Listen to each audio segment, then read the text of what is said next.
some bans changed. We do see also the Azir ban on 6-11, which is very, very surprising. We have confirmation that it is 6-11, so some of these bans are already interesting. There's a difference between Azir and Faker's Azir, so it makes sense that you still want to get rid of it, despite the Emperor's Divide not lasting as long.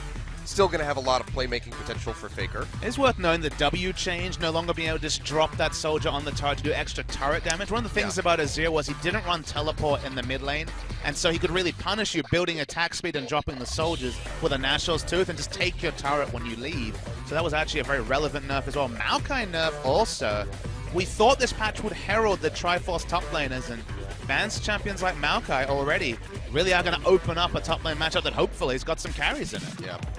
You see, though, Fiora is going to be the final ban against Duke, and the KDA chart here in the middle of the screen is just pretty pitiful from the side of MVP. If you guys have played Pokemon Ruby or Sapphire, they need to feed MVP more Pokeblocks to stretch that graph.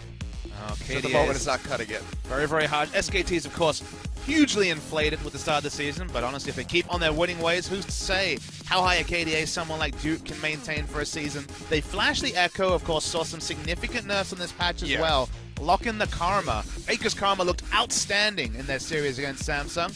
I'm not surprised to see it here, and it is a flex pick as well. Exactly. I was going to say it's a flex pick for Wolf potentially on the support role, but yeah, Faker did look really good against Samsung with that Karma pick, so definitely want to snatch that one off the board. MVP now hanging around with the Graves for Beyond, something that we saw him play in the promotion tournament, and he is pretty good on this. So Beyond, I think, is a very strong jungler, has a lot of potential to grow in LCK, but it needs to tighten up the consistency a little bit more. I mean, at the end of the day, they've won 3 games, and he has an MVP for each of those 3 victories, including some explosive picks like the full AP Amumu, and then the Gragas they showed such proficiency on in that series win against ESC Ever. They are going to lock in the Graves, which is a bit of a takeaway pick from Blank, who, at least previous to the final of MSI, was very much defaulting to Graves. He jumped to Elise after that, so with Elise being the only other top pick jungler available, it wouldn't be surprising to see him lock it in. Yeah, we have seen Kindred as well get a ton of nerfs on this patch.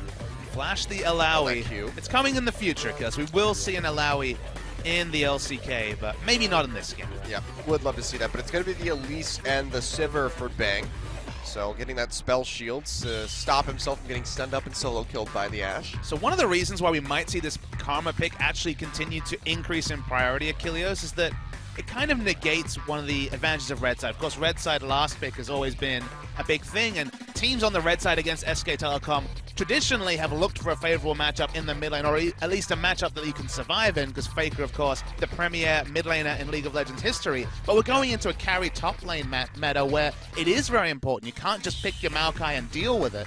So you really want to keep your last pick on the red side for top lane. You just don't have the flexibility when you have a flex pick like Karma. We've seen the power in the mid lane. The support role is very decided. And this does force out the blind pick top lane of the Aurelia. Yeah, so we're going to get our first Aurelia here. And Nami from Max in the bottom side. We know that Wolf has been playing a good amount of that as well. Now the question is, what is going to be our top laner and potentially our support? Even though he's not in the OGN studio, Bang still shows plenty of time trolling Cloud Templar and Dongjun with his Taric and Amumu hovers. Also doubles up as a troll of Beyond with the Amumu hover, so that's pretty good for him. Need to come up with a good way to fake out Dan Good and Caster Jun. It's true. We see the Trundle, of course one of the champions not affected by the top lane changes. Yeah, we will in fact. It's going to be Alistar for the support role for Wolf. Interesting. The reintroduction of Alistar, of course, dropped off a cliff the moment that his ult nerfs came through, and it meant that he took so much more damage in the early game than perhaps you might have first thought when you looked at that patch note. We haven't seen a lot of Alistar at all. It gives them some crazy engage, specifically with the Sivir-Alistar interaction. Elise also going to have pick potential, so gives them more options. And now the question is, what do MVP want to do for their mid lane with the last pick? Going to be laning against Karma, as we expected.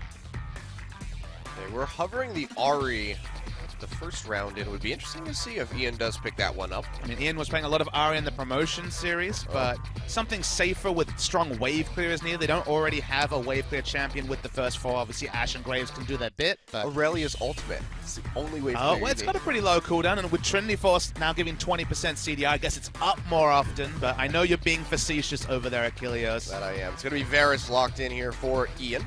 So definitely a pick that we've seen fall through drafts in the past, in the last couple weeks here, but is starting to rise back up into favor. So our first 6-11 champion, our first Trinity Force carry is the Aurelia. Yep. SKT have done a great job when they pick this Trundle to really snowball Duke. They often set up a situation in the early game where Duke has a 30, 40 CS advantage, and they look for the team fights. Oh, it's why the Karma Sivir is so powerful for them.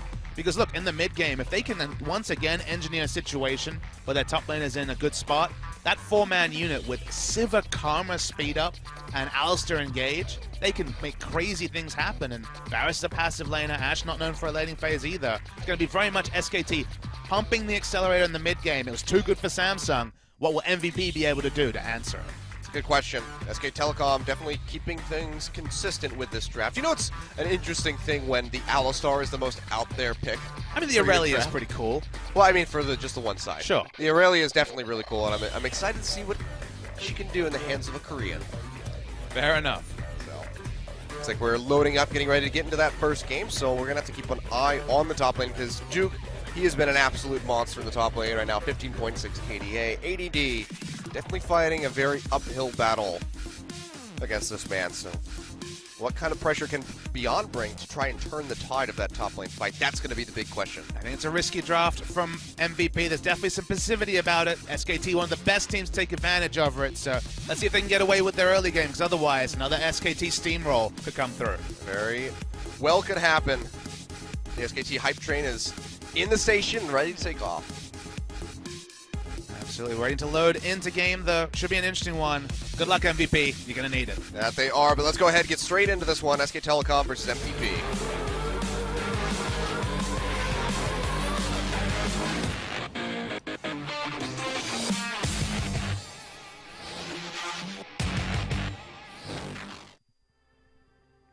All right, welcome back. Into a pause. Into a pause. This is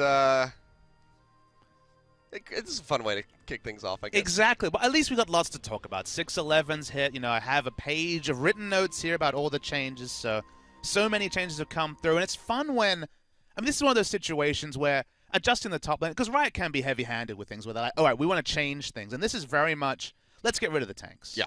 Let's change things, and the flow-on effect of that is so interesting, because as I mentioned, you don't really gank for your Maokai versus Echo matchup, or really the other way around. They have good lane pressure. You know what's going to happen. We kind of hop on it every cast. Echo's going to apply pressure. Maokai's going to teleport gank. We know about all these things.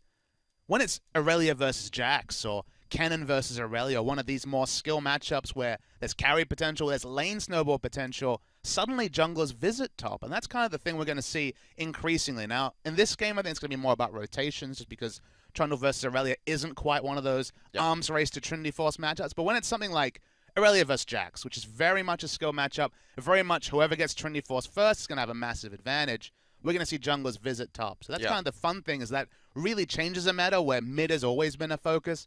Getting bot lane ahead has been a focus, but top lane has kind of been a thing for the past since the last time some of these champions were in the meta. Yeah, shutting out a top laner in the past has not been very easy, because especially with Maokai. How do you shut out a Maokai? They're always just going to get tanky regardless. But now, but even with that snowball potential that's there, you can get a Jax ahead significantly. The team still needs to play around that properly to get the split push going, so you can actually capitalize on that advantage that you've garnered for yourself. A good example, if you guys watched the NALCS just last night, Echo Fox versus Team Liquid, 5-0 Jax, didn't close out the game.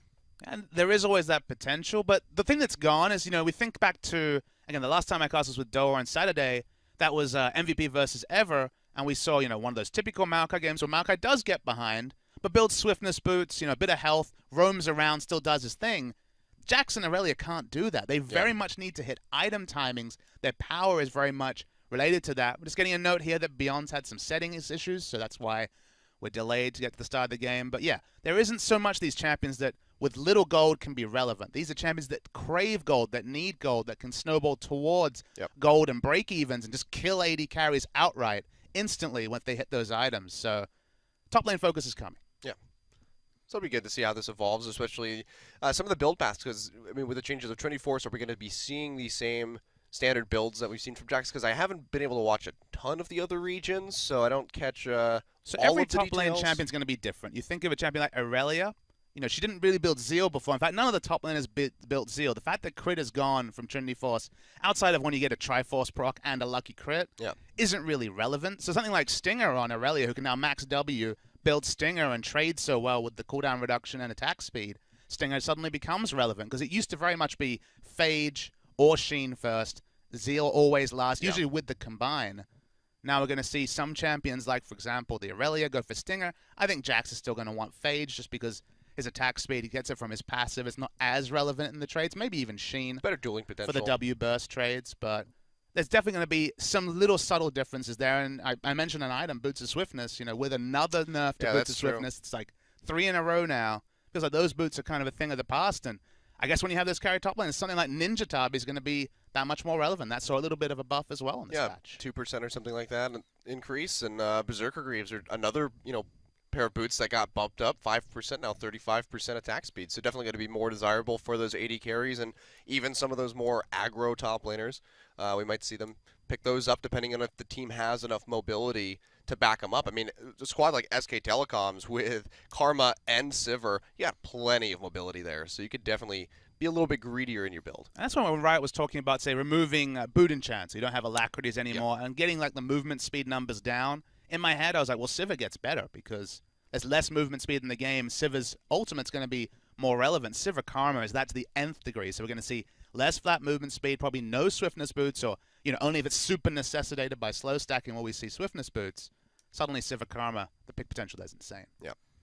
Well, just getting the settings all figured out. Yeah, getting beyond setting all figured out. Maybe it's not actually settings. They don't want to tell us the real reason. What is the real reason, Nicholas? You know. I mean, maybe he got into the champion select and he meant to click out of it because he was just gonna say like Mario Party Q Protest 216 and then he was gonna like leave and he just didn't do it in time. Oh, you're always up to date in your memes, Achilles. I love it. You got to be up to date with the memes, man. When they do that in the big leagues, that's when you know it's really working. Yeah. If you can get them to dodge Q in SKT versus MVP, take a couple of bans, lose a couple of bans for the next series, that's how you know you really aren't happy about Dynamic Q. I mean, I wouldn't blame MVP if they tried to dodge out of a game against SKTelecom, let's be real.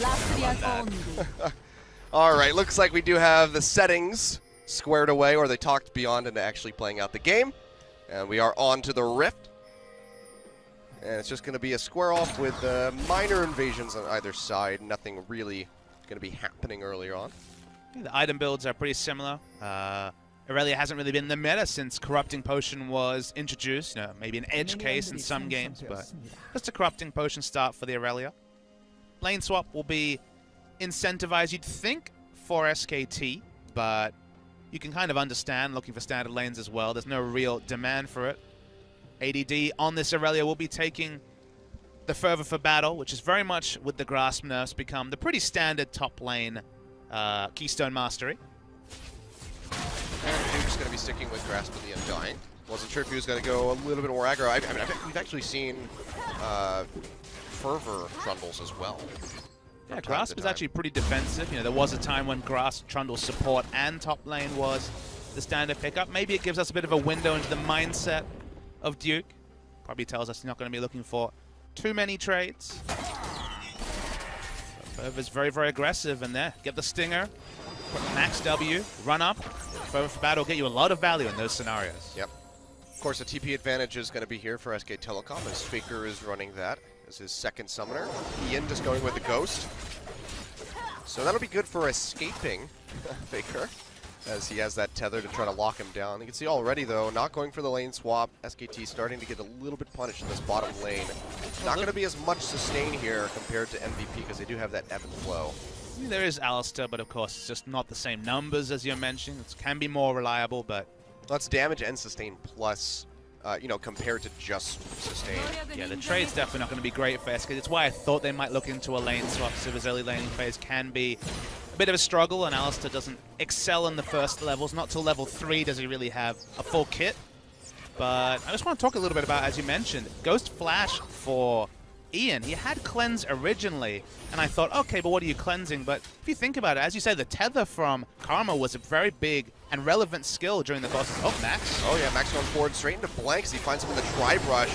Blank's already hammering down Level a bunch 3 of damage. Elise. It has that red buff. It's going to be the flash. Oh, nice flash. Not going to get hit up there by Wolf as he goes in for it. So Max does keep himself alive, but that's going to be the heal from Maha as well. Yeah, really steadfast, waiting till he saw the animation for the headbutt. Remember, that was a flash headbutt, so the reaction time there was excellent from Max, who was one of the most impressive performers in Challenger for MVP. Worth noting that Max, of course, is the same Max that was on CJ Entus back in summer 2015. Yep. Duke's going pretty aggressive up here, just hammering away at ADT. He doesn't actually have, there's going to be the E-stun coming through, and he flashes as well. Don't think he necessarily needed to do that unless Duke wanted to flash on top of him, but he's going to play it safe, and that's going to be Duke starting to win this lane. Yeah, without items, you can see that Duke has the advantage early game. Just a Doran's coming back, so that Trinity Force is going to be really delayed. Yep. So already the recall, he's going to be able to pick up a couple of those creeps and try to equalize the CS count, but really solid start for Duke. You can be damn sure that Blank is going to pay a visit up to that top side. For now, though, he's going to pay a visit into the mid lane as Ian still gets rooted by Faker. Flashes away, but here comes the cocoon from Blank. That's going to be first blood going over to Faker. Nicely played. That's why I was talking about this, Achilles, that the tether is one thing, but at least, you know, you use that, you don't have cleanse available and you die. You cannot ghost away from these ganks when the tether and also the flash is available for the enemy jungle. So the price here is going to be heavy lane presence because no summoner Varus at level 4 before he has the ability to clear those minions out with Q has to stay so far back, and suddenly it's going to be another huge pressure advantage for SKTelecom. Yeah, not to mention the power spike is going to be there earlier for Faker because Ian is going to be relegated into that tier of the Goddess build, so he's not even going to be able to, you know, really fight under his own turret until he can get a couple items in, so they can just keep pressured out and keep poking him continuously. Worth knowing that with the top lane. Yep. ADD's going to go for the ward, so Blank has a very clear shot. The cocoon, it does land. The pillar comes down immediately. No flash. This is going to be a dead Aurelia coming out here.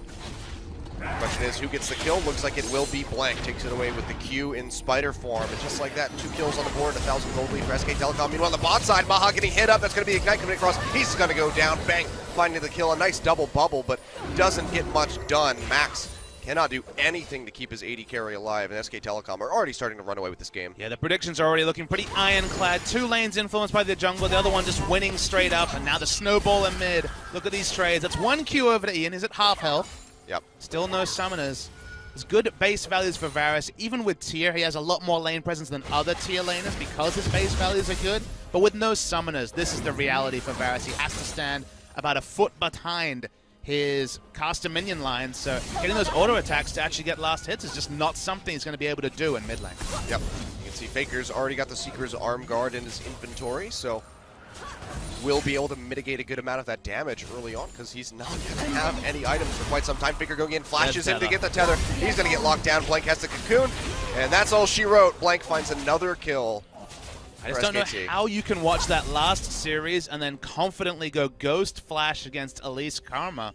I saw it, I talked about it, and it's been so well executed. And this is what SKTelecom has done consistently in their 8-game run so far, is that they look at this, they can look at the same things we do, they put them together, and they are clinical about taking every little advantage over the course of the early game. Well, maybe instead of talking about it, you should talk to Ian about it. You just need to get a translator, sit him down and be like, look, don't do this for the love of God. I mean, save yourself. He had the cleanse origin, so someone on his team agreed with him that it was all right. Yeah.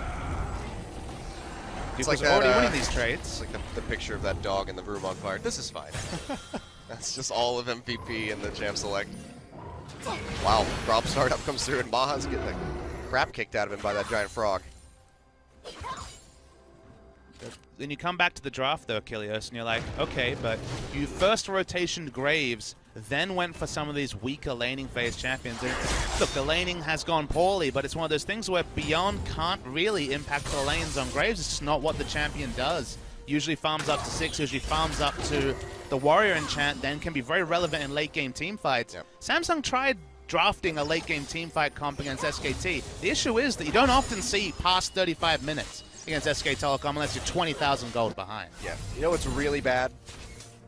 ADD right now in this Aurelia. He's got a cloth armor and boots in his inventory. He's not going to be seeing that Triforce anytime soon, but look at this dive onto the pot side. Maha just disappears under the pressure from Bang and Blank. Max trying to equalize the trade with the Ignite, but it's not going to happen, and Blank is able to pick up the second kill, and that should be the turret going over to SKTelecom to continue stretching this gold lead. That's about to hit 5,000. SKT have the shortest average game time in the LCK, and doesn't look like it's going to change, Achilles. Did they beat, or no, CJ had the third fastest average, right? Because they just got bodied so hard every time. Yeah, that's definitely not, that's the glass half full way. We're really good at average game time. Shame they're all losses. We die the fastest. Not a very good stat to have. You can just see the imbalance already across every single lane is building up here as SKTelecom just continues stretching miles ahead of their opponents. Maha, 42 CS to 77 that Bang has. He's got 2 kills, already has the Berserker Greaves and the BF Sword to a Pickaxe Ash. Oh, this is a bad look.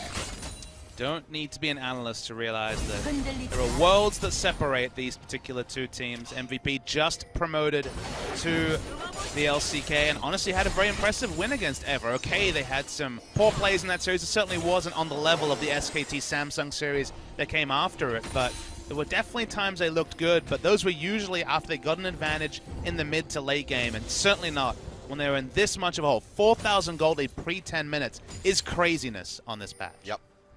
SKTelecom just going to be like, you know what, 6.11, we could still snowball a game off of these old picks. Doesn't matter. We don't need that Aurelia or Jax or your Alawi. Get those tentacles out of here.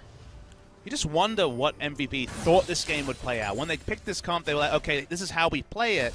You need to get Aurelia ahead, but Graves is not the jungler to do that. And if you ever get behind with this comp, if the Trinity Force is delayed, if Ian has his summoners blown, and Graves is just happily farming, can't really gank lanes, like, the downside potential of a comp like this is massive, and sure, some teams can pull it off, and definitely you can get away with it against some of the weaker teams. Like against ESC Ever, a team that struggled in the early game and you could blind pick TF against, you could probably get away with this comp. But against SKTelecom T1, a hope and a prayer is nowhere near enough to get away with a draft like this from MVP. Yep. They need more likes on their Facebook posts. Get more prayers in. Will they draft better if I like their MVP posts? Maybe? I don't know. Leave a comment. Bring back the Amumu. The likes won't do it. Yeah, there we go. That actually could surprise SKTelecom enough to find some success. I doubt it, though.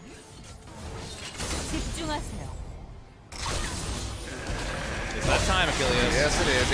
ADD tries to dash forward, just trying to get the hell away from them, but Blank's going to go deep here. Duke already taking up the tower. They'll find the kill, and they'll exit safely. This is just surgical at the moment from SKTelecom. Victor going in onto Ian. Here comes Beyond. We'll stop the forward aggression, and he just goes and flashes out as he doesn't see Wolf dashing up the river. He's like, nope, don't want anything to do with you just like that. There's a 2-for-1 sale on summoners, Achilles. 3 summoners have gone down. Oh boy. Buy 2, get 1 free. Yeah. SKTelecom, they just take advantage of a very good sale. I like how there's all flashes available on SKT. And, they haven't had the only time they've had the flash really was aggressively. Wolf going in for the gank and bot, Faker going in for the tether, Blank getting the cocoon. It's just endless aggression from these guys.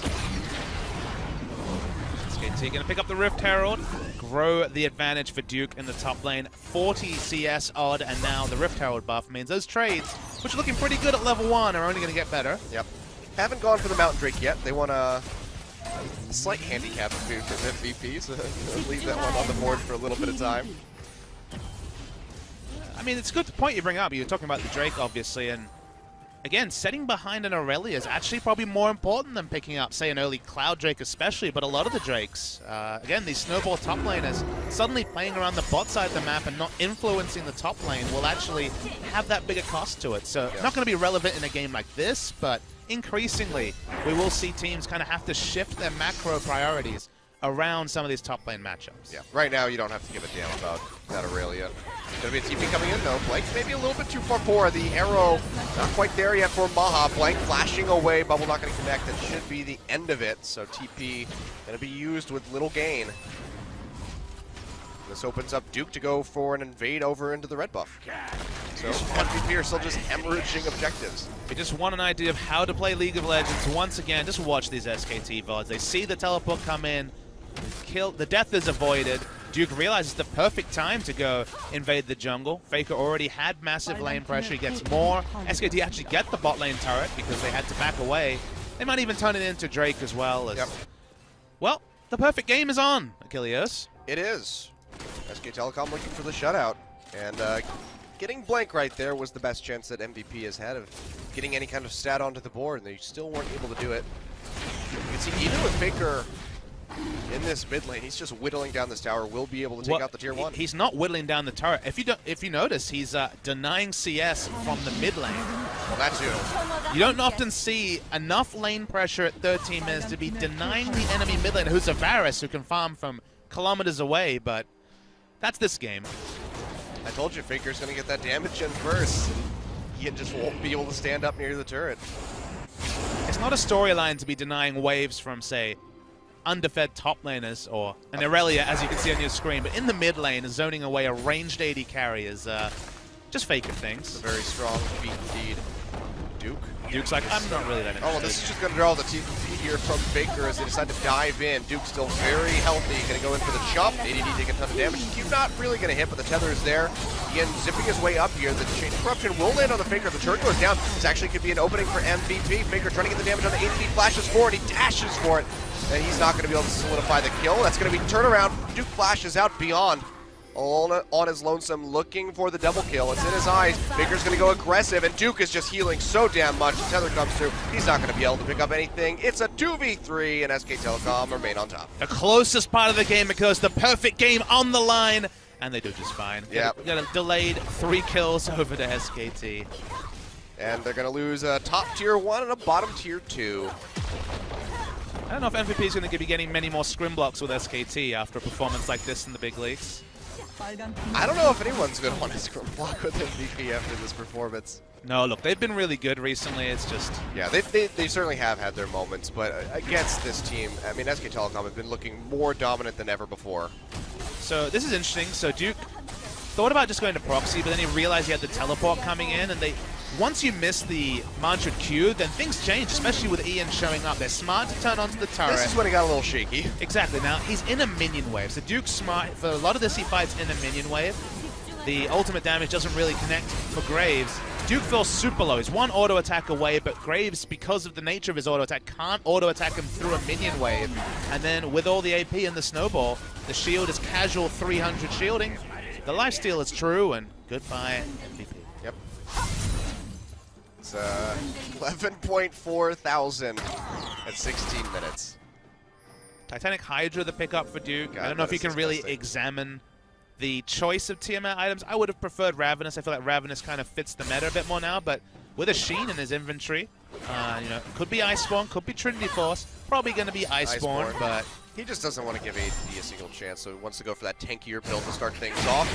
Beyond's going to get caught, takes a bit of damage, but he's going to be all right. But we can see now just the Phage coming through with the Sapphire Crystal for the Sheen. ADD is just so far away from that Triforce. And just returning to what I was talking about, there's Faker. Yep, there is Faker, and there's Beyond. He gets popped up in the air, and he flashes up, but he's still going to go down to the Ignite from Wolf. Now the TP coming through as Duke arrived. Trying to get onto somebody, but a nice tidal wave does come through from Max, and they start turning things around as far as his defense goes. They will be able to hold on to the tier 2 in the mid side, but Bang is just keeping busy up top. Right, just pushing solo. Wasn't interested in reacting to mid. Was probably called off having to come through. They still get the turret, so no gain at all for MVP. This could be like a 25-minute game. It could be even shorter than that. It could also be a surrender, just given how far ahead SKT are. Oh, look at ADD. No, well, he does have the flash, but he's not using it. Dashes over to Wolf, then flashes away. So good escape route there. So playing the patient game, but still loses that summoner spell and still loses the tier 2 tower. And SKTelecom are going to continue their romp through the jungle and look to shut out MVP. They have been aggressive. It hasn't certainly been a tutorial victory-esque performance from SKT. We know that from them. We saw Faker flashing under turrets on his Karma the last time he played, but everyone just overloaded with items on the side of SKT, and even though they chain CC so well onto Faker, there's no item timings on these champions to really put anywhere near lethal damage onto Faker. Yep. Dirk now just finished for Ian as he gets a Null Magic Mantle and looks for the Hex Drinker, but I think it might be a little too late for that, my friend. A nerfed Swiftness boots, a Dirk, and certainly a tier helps, but... Yeah. You can see Faker not even worrying about the spell penetration from the Sorcerer's Shoes, just picking up Merc Treads for tenacity to get out of the Chain of Corruption faster. Already has Azonia's and an Athene's Unholy Grail with a needlessly large rod in the pocket. This is just disgusting. It's worth noting, actually, Athene's Unholy Grail. You know, we haven't seen that item. Really good for any caster that has shields. Exactly. It's no longer one of the staple mid-lane regen items next to Morellonomicon. Now very much shield-focused, but the build from Faker does one thing well. You don't stay tenacity long, so you get shields in and you have high AP value, and now the Athenes also for the shield bearers. It's very much a turret diving build from Faker. Used to see Athenes all the time, and people still see it in solo queue every now and then. People will build it, and it's like, oh, well, it's got MR on it. It's like, but it's got like barely any MR. It's like 25 MR. People don't read patch notes, Kilios. Apparently not. What's this big number on my Athenes? That's weird. Chains go out, Duke gets locked up, but they're not going to be able to do anything with that. And SKT are just ready to siege up at the mid and him tower. Top and bottom lanes, they're in decent positions, but they actually could just hover around here, wait for this dragon to come up in about 20 seconds. And it's just one of those games where MVP just keep losing advantages. They don't even have access to the shallowest of jungle creeps. They basically only get the minions that crash onto their inhibitor turret. Such is the lead for SKT. Yep, TP is going to come through here from Faker as he rejoins the team. Not only being thrown out, Wolf taking the brunt of the damage. Now pops the, I don't know, he has popped the Alistar ultimate. Goes in, finds Maha on the knockup. That's going to be the Alistar ultimate coming across, and then Ashe absolutely gets melted. Faker going to find the kill. ADD just trying to run away, but he can't do so. It's going to be another one picked up. The inhibitor line being broken before 20 minutes. The SKTelecom are just looking unbeatable, both in this match and this split. And they're going to take that and say, all right, you know what, let's go get ourselves a Cloud Drake.